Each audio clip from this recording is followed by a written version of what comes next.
Off, this is not going to make any sense unless you've seen the previous datas where I was talking shit about how little I know about 40k.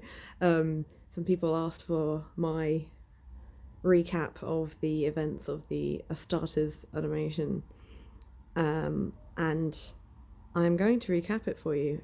So bear in mind this won't make any sense unless you've seen the animation, and it will probably make maybe no sense if you've seen the animation. It will certainly be very confusing if you know anything about 40k. So I'm going to start from the beginning of the animation, which play along at home if you like. This is not like Wizard of Oz, it's not going to sync up. So I'm just going to go through the events in order. So first of all, as I said on my original Facebook post, we start with a astronomically bad example of docking procedure where instead of actually docking with a ship, they just punch a hole straight through the middle of it. Shocking behaviour, but here come the boys. Here come the Space Marines, they're coming. I did think, actually, when I first watched this, it looked like they were the Space Marines that hadn't been painted yet, you know, like the ones at the back of the box, and I was like, oh, yeah, do you think they get, like, sent out on the really shitty missions? Anyway, I'm getting off topic already. So, they get on the ship, you know, they're all big, boxy, tin can lads, and there are some normal humans there, because there always are, and the normal human's job is to shoot bullets at the Space Marines, which has never worked, ever. Not ever, not once, in all the history of 40k or 30k has it ever worked firing normal gun bullets at a Space Marine. But they do it anyway, because it's what they're there to do. And then we cut to a mysterious shot of a very tall metal wizard. Oh, he's very, very tall, so he must be very important. We'll come back to him later. Anyway, the tiny mans that are on this ship, they slow down the large boys for approximately half a second. But, you know, that's fine because that's what they were there to do. But surprise, there are now two wizards, and they're metal wizards, which is, you know, maybe like a digivolved version of a wizard. They're clearly guarding something, so the Space Marines go zip, zip, zippity bop and run real fast at them because they're really fast. Surprise, you know, like they're covered in metal, but they're also like super duper strong. So like zip, zip, zip, in they go. Gotta go fast. Unfortunately, one Space Marine starts getting his shit kicked around by these two wizards. But luckily, the wizards have made a very big mistake, which is keeping their spines outside of their bodies. So when Space Marine number 2 comes along, he just grabs him like a handbag and rips him out like a ripcord, I guess. Only instead of, well, like he Beyblades them basically, but like they don't spin, they just die. So we've de-spined the wizards. They're ready. They're filleted. You know, they're ready for battering. Well, they've already been battered, really.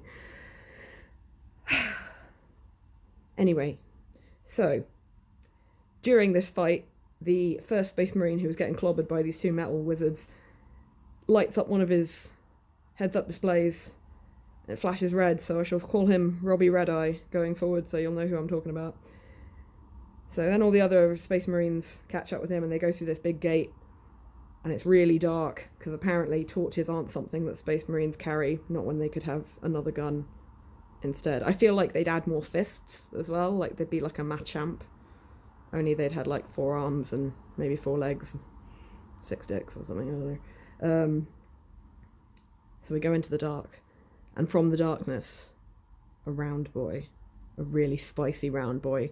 He no like the Astartes, angry. So he tries to like tell him to fuck off, but they're like, no, we're not having it. Moonwalk towards him, stab him, stab him with their special data uplink knives that they've bought with them. Always, they can carry those, but they can't carry torches. All right, cool. Could have had one of those with a torch in it, you know, like Swiss Army stabbing knives, whatever. So anyway, they connect up the ball, which I don't know, does it ever work just shoving a plug into something like that? Like, you can do it in a potato. Let's just call it the potato. So like they stab the potato, the angry potato. That connects him back to the main ship, where there is a guy waiting who I'm going to call Tony. He's Tony the technician. He's got a big eye on his cloak. That stands for IT. So when he connects into the potato, he's pulled into the Matrix, but it's not cool. It's not cool at all. Also, Keanu Reeves isn't there, and all there is like one really big angry octopus who says words at Tony, and Tony does not enjoy that at all. Then this space octopus kind of downloads itself into Tony's brain, but instead of like learning kung fu like Keanu Reeves does, he just contracts incurable screaming disease, and the 2 space marines that are with him administer the only known treatment for incurable screaming disease, which is to shoot his head straight off of his body. It's important not to let it spread. And back on the first ship, the ship that has been perforated by the amazing docking procedure, the angry ball suddenly gives the big suck, and all the space boys ping onto it like fridge magnets, and then slowly sink into it, like, you know, when restaurants put that sour cream on top of soup and it just kind of goes bleh, like breaks in half like the Titanic and just goes down.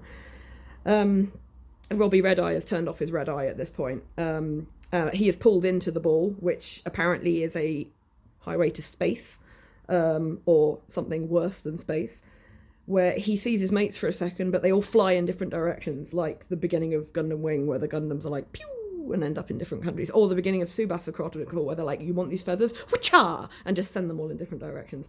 Like, you know, just basically setting themselves up for a series, aren't they? I mean, because, you know, like, go and find one after the other. It's, you know, it's standard. Anyway, so after that, a handy directional squid helps Robbie through the darkness, and he lands on a sandy, rocky thing, pulls off his helmet, and immediately chucks up some D6s. Not sure what that's about. Why is he eating dice? I guess maybe he was doing his saving throw, and he must have done it, because he then gets up and, you know, his legs are working and stuff. He stands up, and then he realises he's not on the ship anymore. He's in Egypt's Valley of the Kings. Only the statues are all 100 times bigger than they are in Egypt, and they've all got the face of Eddie from Iron Maiden. I mean, so that was a pretty horrible flight that Robbie went on, but it was still not as bad as that one he went on with Ryanair in 2008. So that's my retelling of the Astartes animation. I hope you enjoyed it.